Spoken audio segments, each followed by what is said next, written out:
Live from the Dr. Jerry Henderson Radio Complex, it's time for Card Guys. And now, here's your host, Anthony Schulte.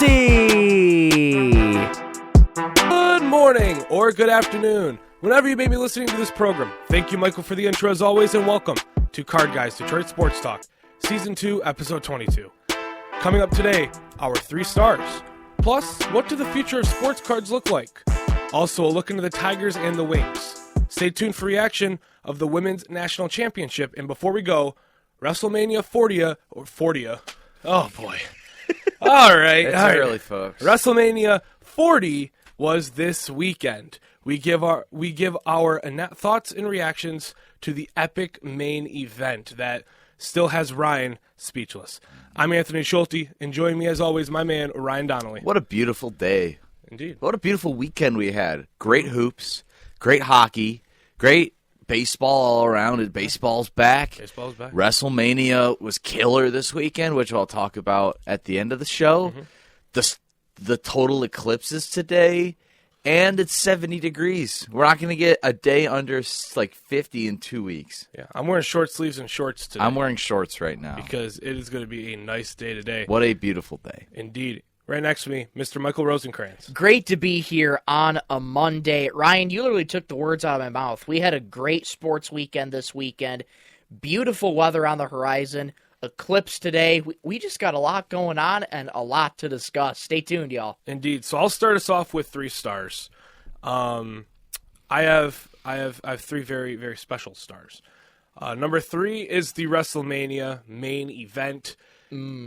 Epic. I'm just getting into wrestling. My friend Ryan here is getting me into wrestling. Yes. And as a casual who, I watch a lot of YouTubers that, go to wrestling events. And Troy Dan is one of them. Troy Dan. You and I thoroughly have enjoyed him in the past. He's he's probably a bigger wrestling fan than me. And I know a lot of these names through things that he does and references he makes and just, pop culture and the sports culture in general. And that main event was enjoyable for someone that may not be a diehard WWE fan or have watched all the WrestleManias. I loved that. That was amazing because I knew everybody who came out there. You didn't need to be knee deep into WWE to enjoy it. Yeah. It was amazing. So we'll talk more about that later in the show, though, but that is my 3rd star. My 2nd star is the one and only Mr. 50 Burger, Malachi Flynn. In our time off the air, Malachi Flynn scored 50 points on 18 of 25 shooting. Malachi Flynn did, and he's made 1 shot since. And I'm not joking. He has made 1 shot since in 2 games. And, yeah. It's shocking, but that is the most one-off, random, and odd 50-point game ever, I think, in NBA history. Malachi Flynn with 50. That's my 2nd star. And my 1st star is women's basketball as a collective. Because this weekend, with the women's Final Four and the women's national championship, women's basketball is garnering the respect they deserve. So much so that the refs are ruining games. That's how you know women's basketball is prominent in here because refs are ruining games and Twitter is getting outraged over it. That's how you know you've made it. It's just great to see, women's basketball. People are finally watching the WNBA. I mean, a win for them. Look at all the talent going into that league now. Yeah. A huge win for them this weekend. And just overall women's basketball, it was enjoyable. I'll say this right now. I've enjoyed the women's tournament more than the men's tournament. I enjoyed men's 64 and 32 more. I'll say that because, we had all the games up and we're all watching the games. But when it comes to Sweet 16 and onwards, give me women's college basketball over the men's tournament. It's just been more enjoyable for me as a basketball fan. So those are my 3 stars. Michael, we'll go to you next. Yeah, so for my 3 stars, for my 3rd star, collectively as a team, I got the Detroit Red Wings. And this is another game where, again, their backs were against the wall, and you had to show out in front of your hometown crowd, and they did that. Lucas Raymond, 53 seconds into the first period, gets the first tally, and it quickly turned into a domino effect from there. Second goal came in. I'm trying to remember who scored each goal. Patrick Kane. But I can't remember. It was Patrick Kane. It was Raymond Kane. Yes. Oh, yeah. Raymond Kane and Larkin. I thought Larkin scored twice. So pretty much 3 of your top scorers right there getting on the board, one after another. Bam, bam, bam, like that. Now, granted, you did give up a goal to Buffalo in the first period, and they had plenty of time to try and mount a comeback, but that never happened. But that first period alone just showed that the Red Wings had control of that game, and they weren't going to stop. Mm-hmm. Now, Buffalo had their chances. They had plenty of chances to come back, but just was unable to mount the comeback. My second star, I'm just trying to remember my stars here. Oh, my gosh. I said these to you guys off the air. Oh, gosh. What did you say? Riley Green. Riley Green. Riley Green is my second star. He's already got 3 home runs on the season, and despite it being Zach Geloff Day yesterday at Comerica Park, and yet another time where the Oakland/Sacramento/Las Vegas Athletics have owned us. Nice little plug there to you, Ryan. Yeah. It was just another dud offensive day, and we'll get to the Tigers a little later in the show, but I'll bring my thoughts to the Tigers a little later. But Riley Green has been starting off hot so far, and this was a young bat that I really wanted to see develop and flourish, and we're seeing that already, which is great to see. And my first star is going to go to South Carolina women's head coach Dawn Staley. Dawn Staley's got a powerhouse team. She had a powerhouse team, and could it get any more storybook than a perfect season? I mean, beating another powerhouse in Lisa Bluter's Iowa team was a feat in itself. And South Carolina, they had a chip on their shoulder because they remembered that game from a season ago after they lost to Iowa in the Final Four. And I admire the greatness that happened over the weekend. I mean, seeing talent like Camila Cardoso, Caitlin Clark on the other side for Iowa, and some other South Carolina players had great games. Tessa Johnson, Raven Johnson, Full Wiley, I can't remember her first name, but she had a great game. But all around, that championship game was very, very enjoyable to watch, and I admire the class and respect of Dawn Staley, shouting out Iowa and Caitlin Clark for reinvigorating the sport of women's basketball, and it's only going to go up from here. For sure. I have such high hopes for women's basketball for college and the WNBA. I might be with you guys. I might have to check out some of the WNBA because some of the talent in this year's prospect pool is that good. And the draft is coming up. It is? Yeah. I want to say it's this week. It's this week already? See. They're already making the transition? WNBA draft April 15th. Next week. It's literally next week. Next week. So we'll have some draft coverage, maybe a little mock draft. We'll have some fun on Monday. It'll be a big basketball episode next Monday. We'll get to more on our future episodes later in the show, though. Ryan, your 3 stars. My third star, Alex Lyon. He single-handedly saved this Red Wings season, saving 37 for 38 on a 9.74 save percentage. Mm-hmm. That's how you do it, Lyon. He came out to play and got us 2 insanely huge points. We needed those. Yes. Bad. And I'm happy we got it against a really bad Buffalo team. My second star, as a team, I did go with the Atlanta Braves. They've been raking as of late, especially yesterday. Homers from Austin Riley, Matt Olson, and Michael Harris. You know what? Screw it. I'm giving it to the D-backs Braves series. Not just the series. Not just the Braves, but the series. Yeah. The 8-9 Braves game was insane. Ketel Marte, have him in fantasy, shout out, on Saturday, he had 2 RBIs, a home run, 2 hits at 4 at-bats, incredible stuff. And for the Braves side of things, you had Marcell Ozuna, who on Saturday was just raking with 4 RBIs, a home run at 5 at-bats, 2 hits. What more can you say, man? That was also an incredible comeback by the Braves Just that whole series was incredible. There's lots of home runs, lots of comebacks, pure baseball, and that's what I missed about this sport. And my first star, it's Malachi Flynn. I couldn't believe that he had 50. I couldn't believe he had 25. But here we are. Yeah, when he got up to the 20s, we were like, okay, Malachi. He was deemed the worst stretch in NBA history. We went from 50 points to not even scoring a bucket until Saturday night. Yeah. He didn't score. He didn't have a single point. He only made one. He didn't have a single point until Saturday. Friday, 0 for 12. 0 for 7 from 3. But he had 6 steals. Or, I'm sorry, he had 6 assists, 2 steals. My bad.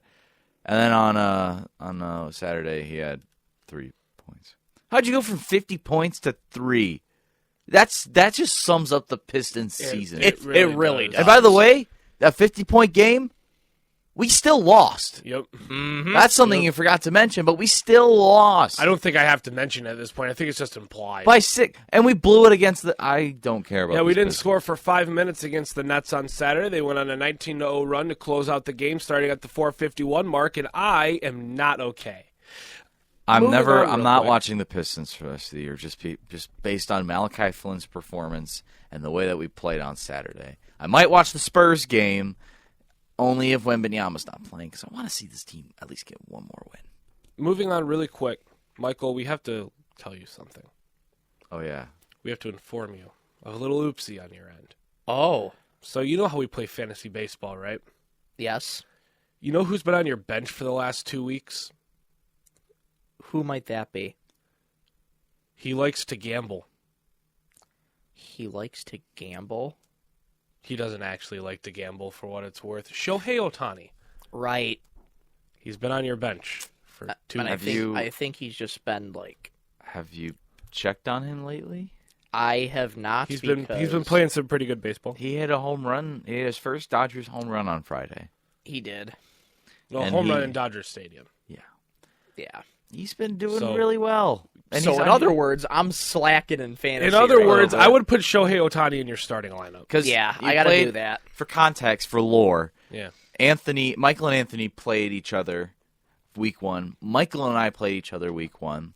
Yesterday, two. I was checking my fantasy baseball team. I was beating him by 200, and I was like, "Why am I beating him by 200?" And I don't see even think you scored Shohei. 100, my man. I see Shohei Ohtani's on his pen. I'm like, I'm gonna tell him. We got to let him know so he can make his fantasy baseball adjustments. and he Jeez, can I a need to comeback. make my adjustments because I think not only that, I have a couple guys on IL that are still in my starting lineup. Well, they're- let's take a look around the world of fantasy baseball. Oh, I know God. I'm 2-0. I think I have Royce Lewis in my lineup, and I think he's on the IL. Yep. I'm 1-1. I should have put in Spencer Steer yesterday. Spencer Spencer Steer's also Steer. been on your bench. I know. So this I week, need to make the adjustments, but of course, with me, I'm slacking. So this week, I'm playing Isaac. Anthony's playing Doug, who Doug has both Spencer Strider and Shane Bieber, Who are both injured. who are now out for possibly the rest of the year. Strider's on a 15-day IL. Oh, never mind. Strider's on the 15. Shane Bieber's out for the rest of the year, though, because he's going Tommy John. And then you're playing Tony DeLuca, our good friend of the show, Tony DeLuca, The fourth. the 4th. Oh, okay. Freddie Peralta is on the... You got Freddie Peralta, Nolan Arenado, and Devin Williams on the bench. Lineup's looking good, Michael. Oh, wait, I'm looking at the wrong team. He's making his adjustments as we speak. So as we close out, Yeah. as we close Get out that another little bit, suggestion, Michael. Get another pitcher. Get a reliever because you yeah. need to fill that extra pitching spot I would suggest if you that want to as get more well. points. All right, so we're going to move on here to our first topic of the day. What will happen with the future of sports cards? As you guys know, on Card Guys, we like sports cards. So we're going to talk a little sports cards today and Wednesday. Wednesday's going to be a fun show. However, what will happen with future sports cards? So for context, Panini and Topps are two of the biggest sports cards producers that are out there. Panini's really had a stranglehold on a lot of the popular sports, football and basketball. They do baseball stuff, but it's unlicensed through teams, so there's no team branding on the cards. It's just players. However, Panini and Topps have had a little feud in the past when the NFLPA, I wouldn't say it's really Panini and Topps having a feud, but NFLPA terminated the exclusive rights deal early with Panini, opening up the way for Fanatics, for them to sign with Fanatics, who just bought out Topps.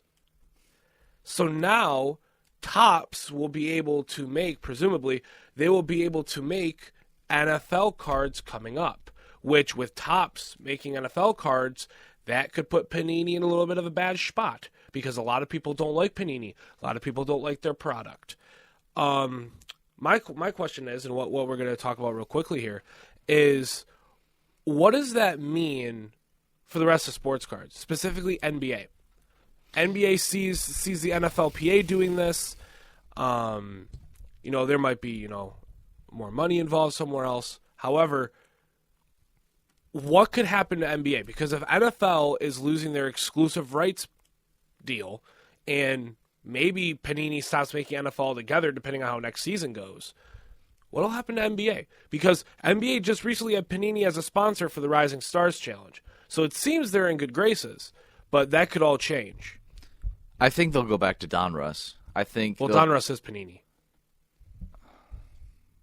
Folks, I'm still learning, and it's 8:15 in the morning. Donruss, Panini, I think they bought the brand Donruss or something like that, but Donruss and Donruss Optic are through Panini still. I don't know. Because here's the thing. I'm not really into, the lore of what's happening, outside of, the actual trading physical cards itself. I don't know what's happening with, Panini and Topps and all that kind of stuff. You don't necessarily need to know what's happening. It's just, what do you think could happen? I just don't know. It'd be weird if the NBA moves to Topps because we're a Panini brand. Topps is for baseball. Same with football. Topps and Upper Deck didn't make NBA cards till about 2010, I want to say. And then Topps made football cards until about, I want to say, Travis Kelce's rookie year. There was Topps Chrome Football. And then it was a Panini stranglehold. This is what I think will happen. I think the NBA is going to, at some point, look at all their options. I think the best thing that can happen is the NBA moves on from Panini and we get better products as Ryan has shed a layer. It's hot. It is very warm in here. However, the NBA moves on from Panini. Panini's product is their high-end stuff is good, but the stuff like Hoops and Donruss with heavy base cards, it's boring and their quality control is not there. So I could see the NBA moving on that front, and I want them to. I want Topps Chrome NBA. I want, even Upper Deck. They make cool hockey cards, right? I like their hockey products. So I think it's time. I think Panini's time is up. I think they've kept their business small for too long, and their quality control has been bad for too long, and just their customer service. It's not the people.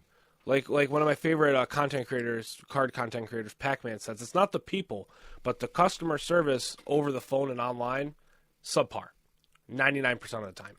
And, you get a redemption card, it takes years for the redemption card to come in, or they don't have it anymore. Or Panini, not a great reputation. Topps, however, will make a good product with cool cards, with good-looking base cards. Topps baseball almost looks like, with the pictures they use and the quality they use, it almost looks like a photogenic type product for NBA. So that's what I hope happens. Michael, do you have any say or opinion on this? Topps Chrome has really been the set that's been appealing to me ever you guys started talking about sports cards here. And it's kind of just the concept of you want a quality product. Yes. And I don't have too many sports cards, but I do have a few. But as a somewhat of a card collector myself, you want a quality product, and you want to have the service that it deserves. And with the NFLPA not really going towards making football cards, what this means for NBA and specifically for Topps in general, I think Topps could further make its case of why it's such a premier sports card company. Mm-hmm. Because Panini, I just don't think is cutting it. To be quite honest with you, Topps has its woes. Every company has its woes. However, Topps is the better company to me, and with the NFLPA terminating the contract with Panini and seemingly moving to Fanatics and Fanatics buying out Topps, just like Fanatics has taken over everything in the sports, collectible and merchandise world, I think a move is imminent. Unless, if Panini and the NBA are in good graces, good on them, fair to them, and hopefully, Panini's product gets a little less base cardy, and it gets a lot better, especially on the retail front. And I'll say it has with the Prism product this year. Prism retail, so much better than last year. Oh, by so far. much better. And that's kind of my 2 cents on that. So we're going to talk more sports cards on Wednesday with our special guest who will be joining us. We'll tease him a little bit more in the future at the end of this program. But we will talk some more sports cards then for you sports card fanatics that do follow our show. All right, moving on. Tigers. A disappointing weekend for Tigers baseball, to say the least. Friday, opening day, the party downtown. Jason Benetti, welcome to Detroit. And the Tigers win. It may not have been a blowout win per se. And then what happened? You better have savored that win because we go on to lose 2 straight and 1 combined run through 18 innings of baseball. Yay! Wow. The last 2 games, we only scored one run. Obviously, we were 0-2 in that span. The A's aren't the worst team in the MLB. They're a decent bunch. However, when you're the Tigers and you start off, 6-1, right? Well, 5-1 before the opening day on Friday. You want to keep rolling against these teams that you should beat. The Tigers are a better team than the Athletics.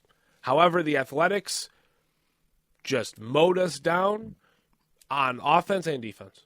Mm-hmm. On the bump and at the plate. And credit to their pitching. We underestimated. I think the guys underestimated their pitching staff. And because of that, obviously, we only scored 1 run, and it was barely a home run. It was barely a home run by Riley Green, but nonetheless, it was points. And you know what? That's something to celebrate after the last 2 days. Flaherty and Maeda, some rough outings for them. Just an overall rough weekend. However, I do like how Maeda and Flaherty kind of. I don't know if Flaherty really bounced back because he kept giving up runs, but the way they kind of kept their composure, and Maeda, he settled in nicely. He did. Flaherty kind of settled in nicely after that 5-run first 2 innings. He gave up 1 more run after that, but overall, just not what you want to see from the Tigers to start off the year against the Oakland, Sacramento, Las Vegas Athletics.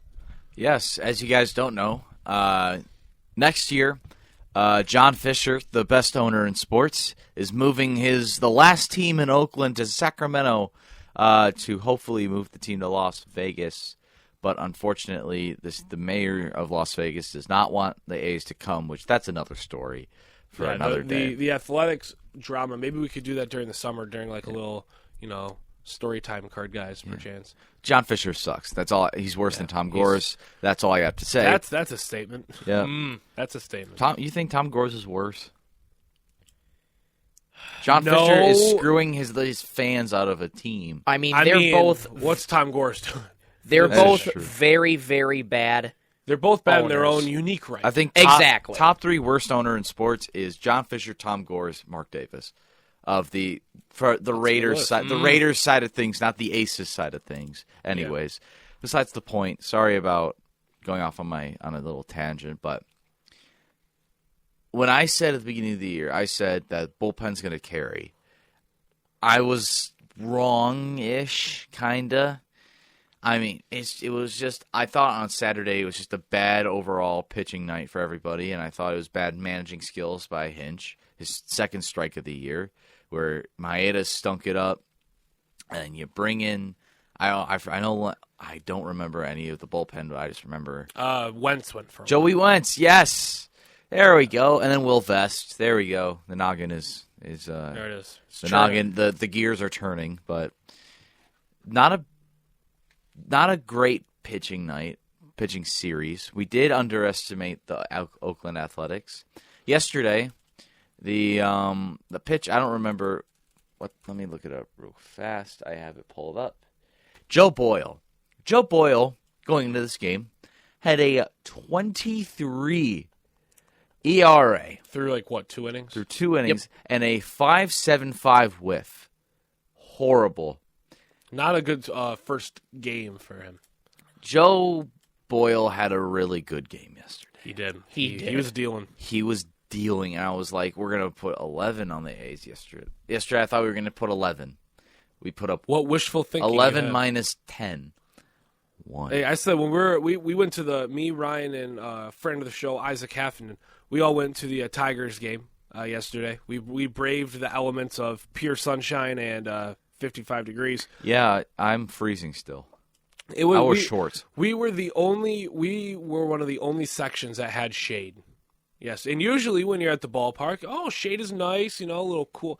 No, not this day. Not this time? In the sun, beautiful. I could wear short sleeves. That's why I didn't bring a jacket, because in the sun it was nice and it was nice. Mm-hmm.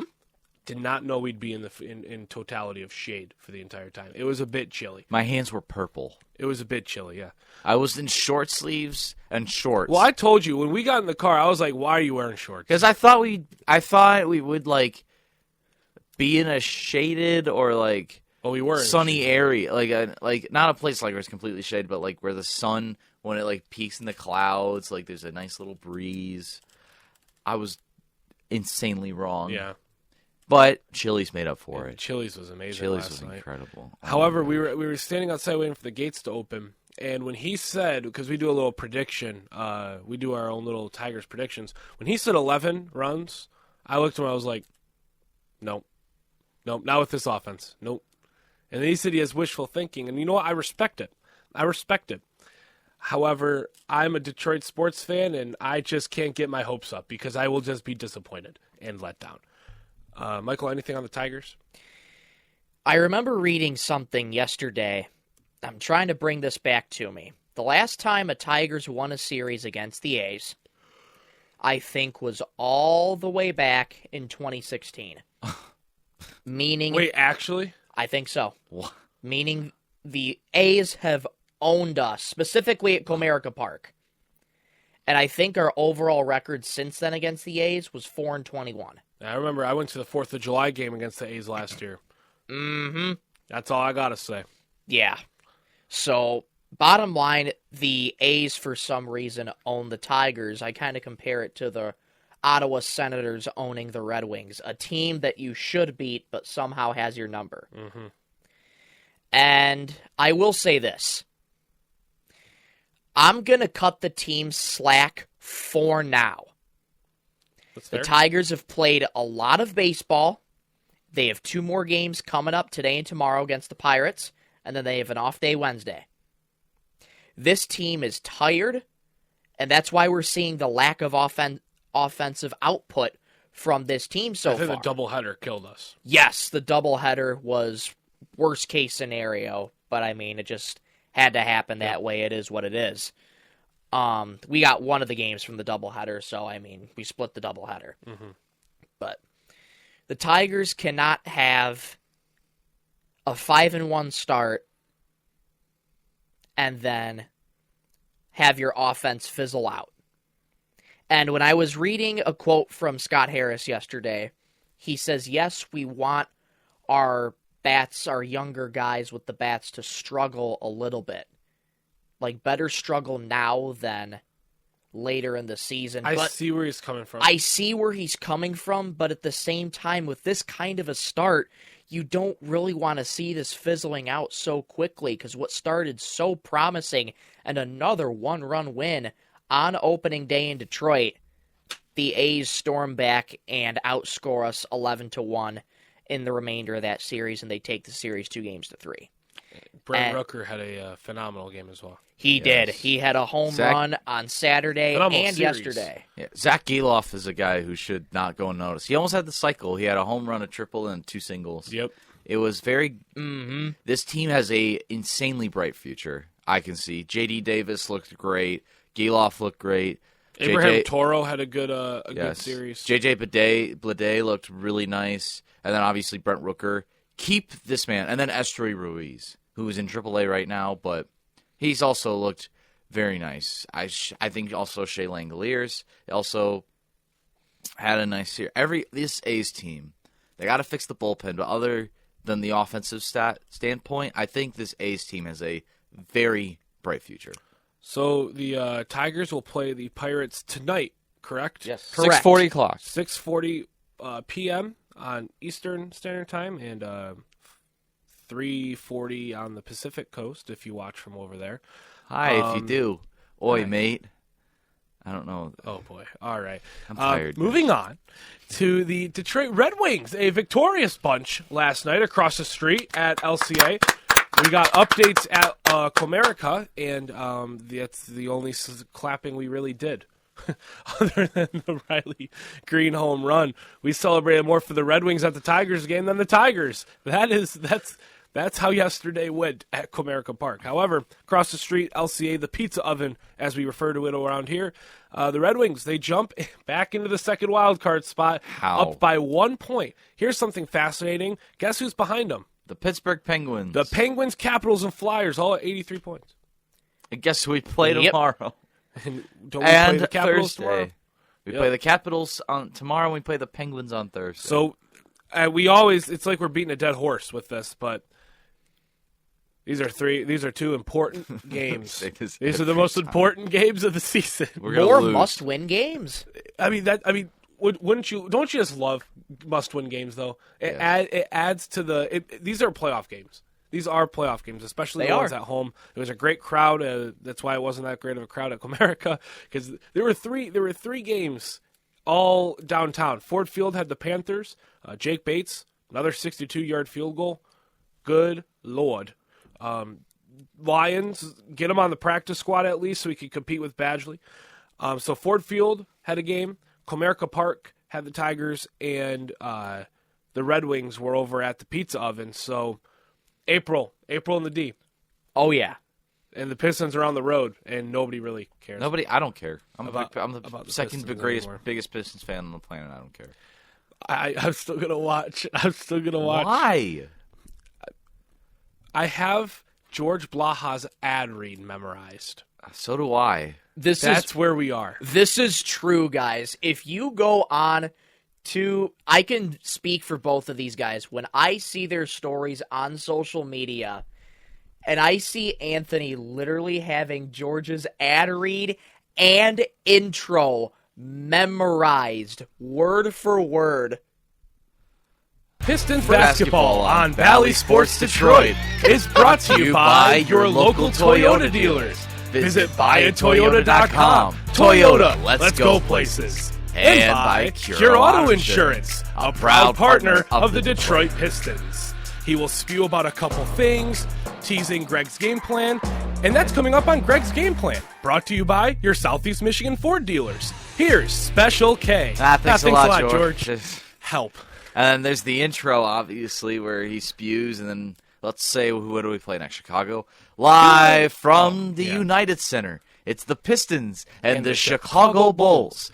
Brought to you Good by evening, your everybody. Southeast Michigan Ford dealers. You forgot that. You're not a real fan. Well, my Good bad. evening, everybody. And welcome to another exciting night of NBA basketball. I'm George Blaha, live in Chicago with my partner, Special K himself, Gregory Kelser. This is what 19 years as a Pistons fan has brought me. I'm not okay. I think I've watched more Pistons games this year. I forgot the Then in the presented by past- Southeast Michigan Ford dealers. Then I think I've watched more Pistons games this year than I have the past like 2. And I've that's watched. because of me.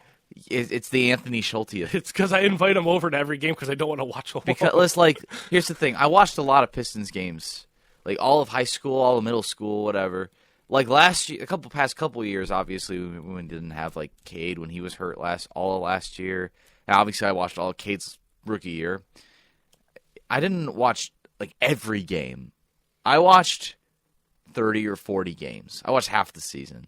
Like even when we went on that terrible losing streak to close out the year last year, I still watched.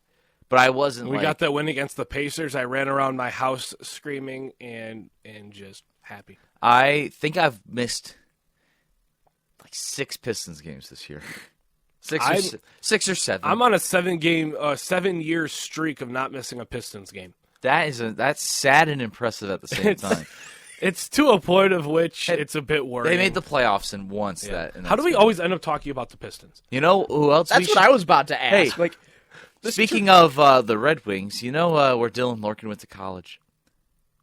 Michigan? Yes! Let's talk Michigan Blake basketball. Corum threw out the first pitch at the Tigers There's game. no Michigan news because this is like a dead period for Michigan right now. Well, I will tell you that Michigan basketball is receiving a crystal ball for the big man, Vlad Golden. Really? Yes. Really? Oh, God. They're trying to crystal ball Vlad Golden over here. Hey, to Michigan. Hey, FAU, can you take your players and push them to Michigan, like how Patrick Starr took Bikini Bottom and pushed it somewhere else? Let's Do take that, FAU and move it somewhere else. Michigan. Exactly. I saw a video yesterday of Dustin May. He was at like a high school camp, like for AAU, and he was already making calls. Mm-hmm. So he's already like, let's do this. He's already rebuilding, which I like. So he's a good X's and O guys too. So I gotta see that. So the Wings, they won 3-1 against the Sabres. I like how in that yesterday at whole LCA. segment we didn't even talk Red Wings. I was going to say, this went from Red Wings talk to we Pistons apologize. talk No, we really apologize. to Yeah. Michigan The basketball. Pistons briefly. were not in this script or in this program your show at all. notes. It was not in the show notes. It was not in the graphics. Nothing. There's nothing Pistons that was even remotely talked about. They said when they were like, we're talking Detroit sports. I was like, yeah. They were like, okay, so Wings, Tigers, Pistons. I'm like, no Pistons. We're not talking Pistons today. And look what happened. It's like it just keeps popping its ugly head every single. I was going gonna say it's like a recurring nightmare in It your is. head. As much as you want to forget, it just comes back in your head, and It's you like just want to talk about it if it makes you feel any better. It's like The Ugly Duckling, that book, if y'all ever read it as a kid. oh yeah. It's The Ugly Duckling. Like, all the swans, all the ducks are beautiful, and then you have that one ugly one, and the ugly one is Michigan and Detroit basketball. Do you have anything else on the Red Wings real quick? Yes, about the Red Wings. Great bounce back win after coming off of a loss against the Rangers. Close. I mean, yes, It was a good loss. There were vital mistakes in that Rangers game, though, that could have been cleaned up. And the Red Wings, they were playing angry yesterday. And it really showed in the first period. I mean, they came out firing on all cylinders in the first period. 3 unanswered goals until Buffalo got the one right back. All 4 goals in the first period. And Red Wings were able to hold on to get the gritty 3-1 win yesterday. And that's the kind of energy that I was questioning. Where was this back when we went on, the losing streak and, the Red Wings playing against the Rangers? I just thought that energy wasn't there. And then they go out yesterday against Buffalo and they're playing angry. They're seeing red, if you will. And That's the kind of energy you need. You need to play like that the rest of the season. You do. When your back's against the wall, your back is literally shoved up against the wall right now. You got a hand in your face like Raven Johnson was face guarding Caitlin Clark. I hope we don't get too comfortable right now in that You playoff can't. spot. I really hope we don't. And that's the you hit the nail right on the head, Anthony. You can't get too comfortable. Mm-hmm. You have another must-win game against the Capitals tomorrow night. Must win.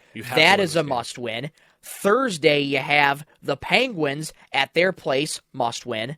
As much as I'm more scared for the Penguins game than the Capitals game. Well, to be honest, I'm scared for both of them. But if you play with that energy tomorrow, you can beat the Capitals.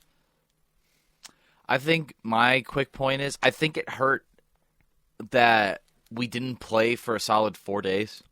Because, we played Monday, and then we didn't play for 3 days, and then we played Friday.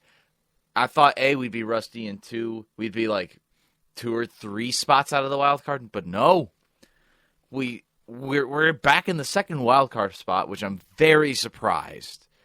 However, Pittsburgh has been hot as of late. Crosby's been unbelievable. Crosby's been Crosbyin'. And the Islanders moved into the third place in the Metro Division. Yes, but luckily we don't have to play them for the rest of the year, which is good. Yeah. Washington, it's gonna be a tough one, but we are back at the Pizza Palace. I call it the Pizza Palace because Palace. I call it the Pizza Oven. I call it the Pizza Palace because we should still be at the Palace of Auburn Hills. But I'm not trying. Let's not get sidetracked with Pistons. Oh gosh, it's rearing its ugly head again. But Capitals is going to be huge tomorrow. These next 2 games are about to be huge. And then if we have that lead, obviously, like Michael said, you shouldn't get comfortable at where we're at right now. You got Toronto though. In Toronto, a very, very hard place to play. And then you close it out with Montreal, which that you should be able to sweep, honestly, but it's going to be tough. One more quick thing on a rooting standpoint. Tonight, Penguins, Maple Leafs, go Leafs. Go Leafs. Go Leafs. You got to root for the Leafs tonight. For the Red Wings fans who are looking for rooting scenarios, Leafs, Penguins tonight, you're rooting for the Leafs. Leafs better kill them tonight. What channel are they on? Are they just on their normal station, or are they on ESPN? They are. You can probably find them on ESPN Plus. Yeah. ESPN Plus. May I borrow your right account? Now. It's not my account. Darn it. But anyways, from a rooting standpoint, that's the game to look out for. Go Red Wings. Must win these next. You got pretty much got to win out at this point, in my opinion. I think you got to win out. I think it wouldn't hurt to lose 1. You can afford to lose 1, but it can't be to the Penguins or the Capitals. Yes, it has to be to the Maple Leafs. Yeah, you can afford a loss to the Maple Leafs. You have to beat the Canadians, and you have to beat the 2 teams this week that are on your coattails. NHL script writing has been incredible this season, especially for the Red Wings. So the Red Wings, they won 3-1 against the Sabres yesterday afternoon. Also yesterday afternoon, we had the women's basketball championship between South Carolina and Iowa. And Iowa seemed early to have a little bit of control. And then South Carolina, they're undefeated for a reason. They are without a loss for a reason. I was going to say lossless, but I don't think that's a word. They won 87-75 despite Caitlin Clark's 38-5. Impressive stat line there from her. Cardoso, 15 points, 17 rebounds. Heck of a performance there on the boards from South Carolina center. And let's give it up, right? Let's give Standing it up ovation. For We're standing, okay. We're in the peak of women's hoops. We are. Like I mentioned on this last show. Yes. It's a great time to be a basketball fan. No matter the gender that plays, it's a great time to be a basketball fan. You've got WNBA coming up. You just had this incredible tournament for the women. Sorry for shaking the screen by punching the table. And you have the NBA playoffs coming up as well. So the NBA regular season's dying down. In fact, Sunday's the last day for that. But what are you guys' reaction, real quick, to South Carolina and Iowa and just the whole women's tournament in general? I thought this would be game of the year But no, UConn and Iowa was game of the year. Oh, yeah. I thought this would trump this by a mile, but I was mildly wrong. It's still a good game. Incredible. Caitlin Clark had 30 and 5, but man, what a way to close out an incredible career. Mm-hmm. The NCAA all-time leading scorer, the Women's Player of the Year. Oh my gosh, what more can you say? Right. And it's not over for Iowa. It's definitely not over. You still got Kate Marka. You still have Kate Martin. You still have Hannah Stolke. You still have all these guys. Stolke was impressive that entire tournament. Although she had a quiet 11 points, she still is going to be a bright spot in this. This Iowa team is not dead yet. Just because the greatest player in Iowa sports history. No, in college basketball history. In college basketball history is leaving and going to the WNBA probably. It doesn't mean that it's over. Right. Like, you still have so much depth, which Iowa has always built on. These are two juggernauts in women's basketball. South Carolina just won a national championship 5 years ago on an Enrique Ndumbawale game-winning three-pointer. Big fan. You're a big fan? I'm a big fan of her. Mm-hmm. And South Carolina does it again this year. South Carolina is a women's basketball school. And I'm not surprised at the outcome. Going 38-0. I'm speechless. That's all I have to say. I'm speechless of our next two topics. Yeah. I'm speechless of the way that women's basketball has looked. Like you mentioned at the beginning of the show, the WNBA has so much talent going in. You got Juju Watkins, you got Paige Beckers, got Angel Reese, you got Caitlin Clark, obviously. You got Cameron Brink, who is very tall, and I just realized that this weekend. She's huge. And you got Camila Cardoso as well. And Camila Cardoso, too. And you already have so much talent already in the W. You've got Sabrina Ionescu. You still got Asia Wilson. You got Skylar Page. Yep. You got Brianna Stewart. You got, oh my gosh, women's basketball. If you are, I'm going to say this for the next segment too, but if you are not on the bandwagon, right now is a perfect time to jump on. Go Sparks. Go Fever. Sparks don't exist anymore, but go Sparks. They do? They don't? The LA Sparks don't? Oh, not Sparks. Shock. What? But go Sparks, because Cameron Brink is projected to be drafted to the Sparks. Hey, there you go. She's my favorite women's player, so it is go Sparks. But I meant Shock. Go Shock, but still go Fever, because it's Caitlin Clark. Go Shock. Go Shock in spirit, because the Shock don't exist anymore. That's what I meant. And go Sparks, because Cameron Brink might get drafted there, and if she gets drafted there, I'm ordering a jersey on draft night, or whenever I can. I'm ordering a Caitlin Clark Indiana Fever jersey and a Tiger City Connect jersey, sorry. Once again, you guys took the words out of my mouth. I said, I just can't wait to see you guys just show up in here one day wearing a Cameron Brink jersey, wearing a Caitlin Clark jersey. We probably won't even get it before the school year ends. It'd probably just send it to my house. In the WNBA, which is going to be fantastic. I'll say it again for the people.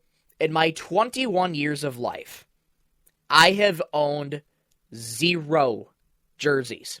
As an avid sports fan myself, I need to pick up me some jerseys, whether it be Detroit sports jerseys, which I will 100% always go get, Shohei Ohtani's jersey I've wanted to get, and now with the resurgence of women's basketball, I'm looking at some of these jerseys. Mm-hmm. Cameron Brink, Caitlin Clark, Camila Cardoso, Paige Beckers.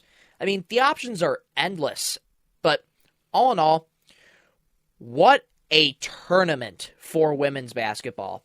And once again, to quote Dave Portnoy, El Presidente, I admire and hunt for greatness. We witnessed greatness that entire tournament.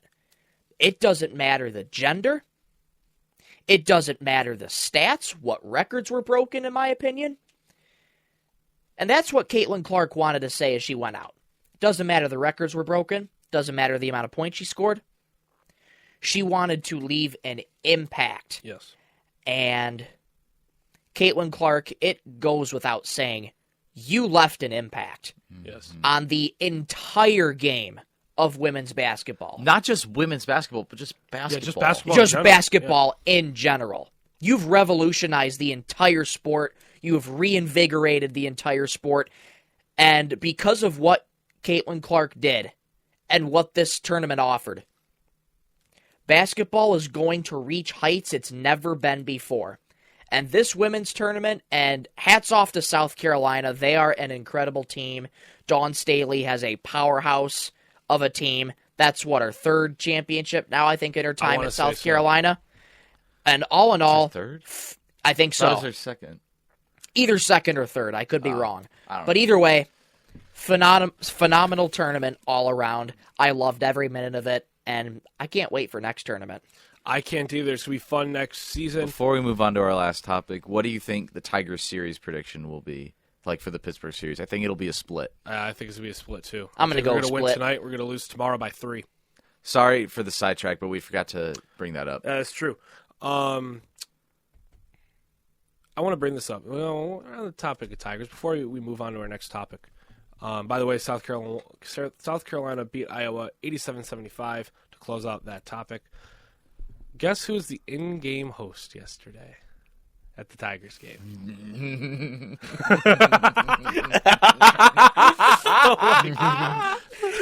Anthony, what did you do to this man? Hold up. What are we holding up for? Hey, Kara. Oh, my goodness. Oh, my goodness. Oh. Oh, my goodness. All right. Well, I think if you watched our last, was it our last It was episode? 2 episodes Two ago. episodes ago. It was 2 episodes. Ryan has a certain celebrity crush, I guess you could call it. Celebrity. Celebrity. I mean, Detroit sports venue celebrity. Detroit. Let's say Detroit sports celebrity. Like Is how it- like how you had the April and the D girls. The I Fox have Sports Detroit. Kara Girls. That's what I grew up Wolfbauer. with, yeah. And she was at the Tigers game yesterday. she was. So I thought I'd mention that just because she was there. And we discussed it on the show last time.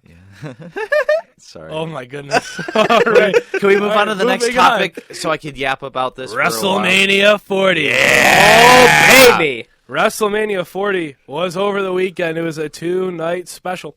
And it concluded with the main event. And I want to focus on the main event, even though I think almost all the fights were great. I think there were a couple, Well, technically, they're not called fights. They're called matches. Sorry. They're not. I had to nerd out.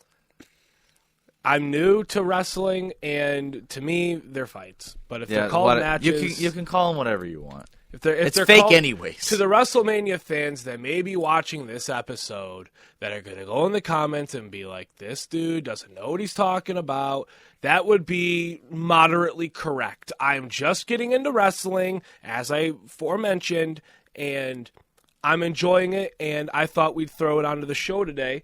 So let's focus on the main event, even though all the other matches were Sorry. fun. No, that's not to you. That's to the wrestling fans that are going to be like, well, they're called matches. Well, actually, they're called matches. They're called matches. dong.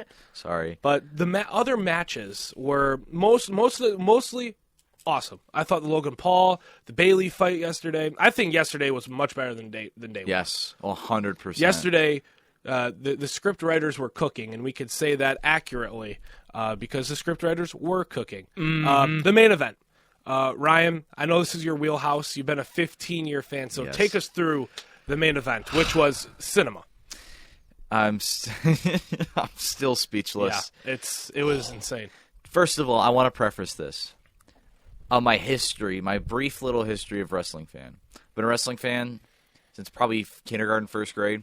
I grew up around Brock Lesnar, John Cena, CM Punk, Triple H, Randy Orton, Daniel Bryan, New Day, The Authority. Like, I wasn't like Attitude Era. I wasn't Ruthless Aggression Era. I was like mid 2010s, early to mid 2010s. Let's say, like, past his prime Vince McMahon.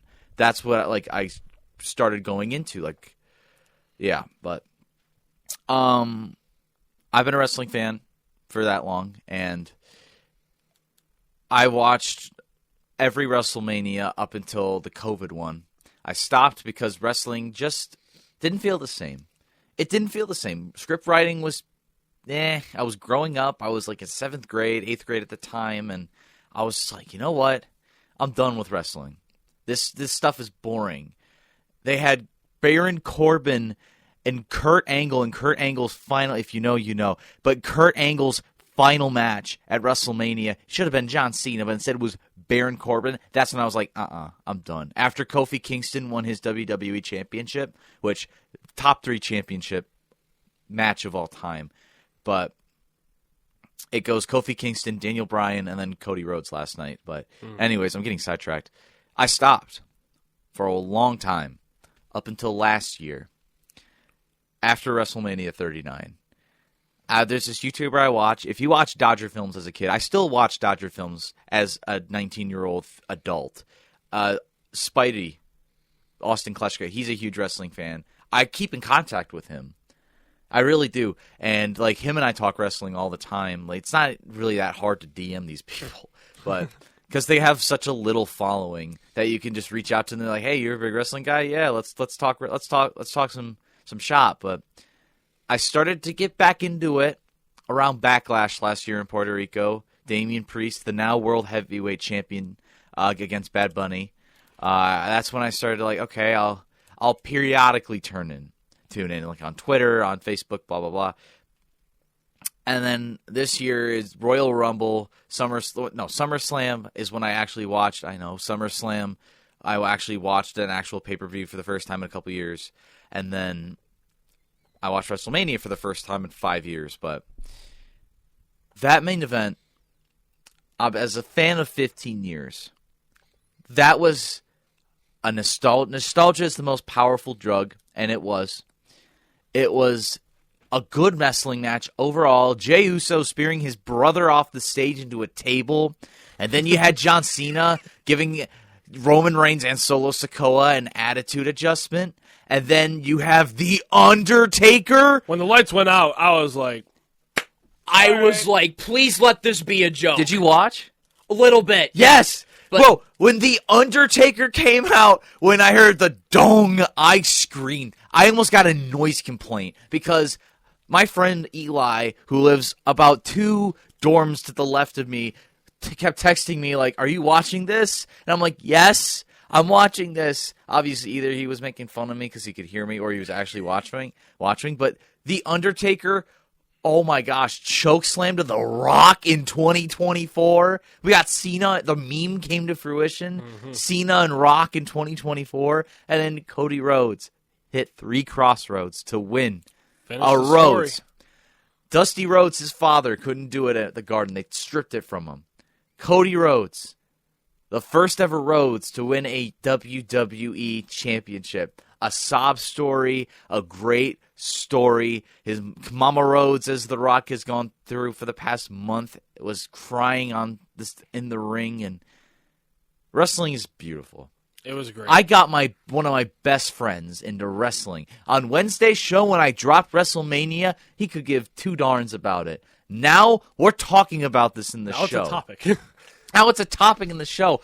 Wrestling, even the casual fans. He got me into sports cards. Well, I was already into sports cards, but like the actual like in-depth lore of sports cards, I get him into wrestling. It's a nice trade-off. Trade-off, yeah.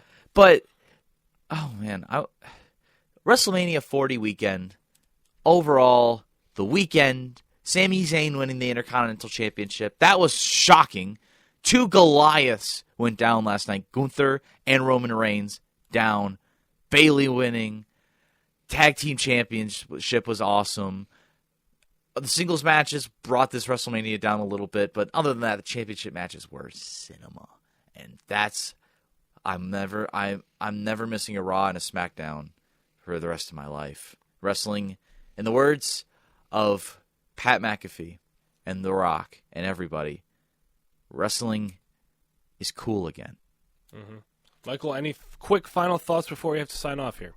Well, first of all, when the lights went out, I could not believe it. Undertaker's probably my favorite wrestler of all time. Yeah. And I'm probably less of a casual because I don't watch wrestling that much. But I said, you know what? I'm going to watch it.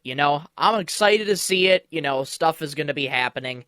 And how about Drew McIntyre winning and then quickly losing his title? That was funny. That was hilarious. The whole hilarious. thing was like, oh, I'm going to win. He won because Seth Rollins got beat up the night before, so he was already injured. Yeah. So, well, injured, but I know it's fake.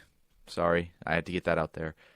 Yeah, Damian Priest winning. I thought he failed to cash in. If you don't know Money in the Bank, you win this briefcase, you can cash it in for any championship. That's what it is. Yeah. The main event this weekend was insane.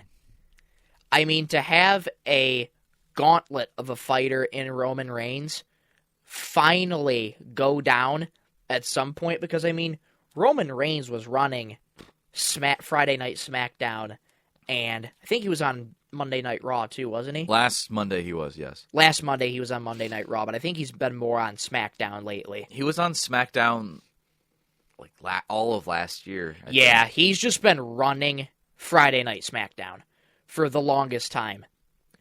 Cody Rhodes finally finishes the story with 3 crossroads, gets the 3 count, and he's WWE champion. When he got that 3 count, I started screaming, man. I didn't even care. That was awesome. How about the call by Michael Cole? Finished with each story. pound on the mat. Finish the story. Yep. Michael Cole is a legend. Fun fact about Michael commentator. Cole. Normally the announcers get the script before. Obviously it's staged, we know, but they usually get the script before. Michael Cole does not read the script because he wants his reactions to be pure. Mm-hmm. Sami Zayn's reaction, pure. Cody Rhodes' reaction, pure.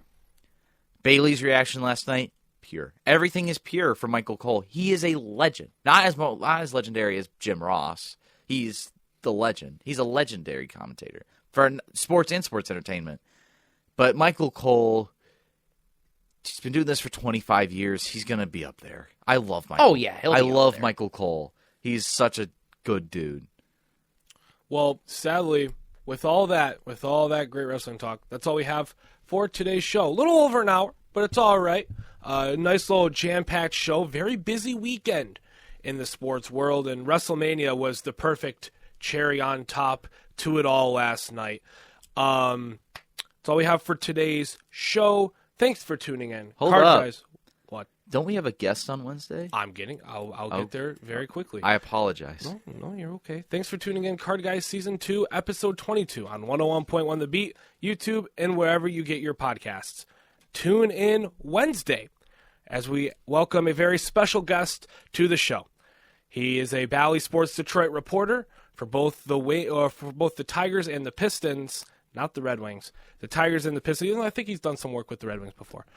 Mr. Johnny Kane will be joining our program on Wednesday. It'll be a fun discussion. I can't wait. We're going to talk a little bit about him, little Pistons, little Tigers, and a little sports cards too. So you're not going to want to miss it. It's going to be a great interview. That will be on 91.5 The Mountain across the street. So we will air on 91.5 The Mountain Wednesday and Wednesday only. Wednesday will be the last time we're on 91.5 The Mountain unless we get another guest. When we have to have a guest, phone systems, 91.5 The Mountain. So make sure to tune in at 8. If Classic Card Guys. We're going back to our roots. If you're listening on the radio at 8 o'clock, 91.5 The Mountain is where you're going to want to be. YouTube will be the same at 1 o'clock on YouTube for the video version of our show. So at our usual times, 8 and 1, and it'll be a fun show with Johnny Kane, and we'll have a good discussion, and it'll be really fun. So for my good buddies Ryan Donnelly and Michael Rosenkranz, I'm Anthony Schulte saying so long, everybody. Love you, Mom and Dad. Hope y'all enjoyed the Total Eclipse today.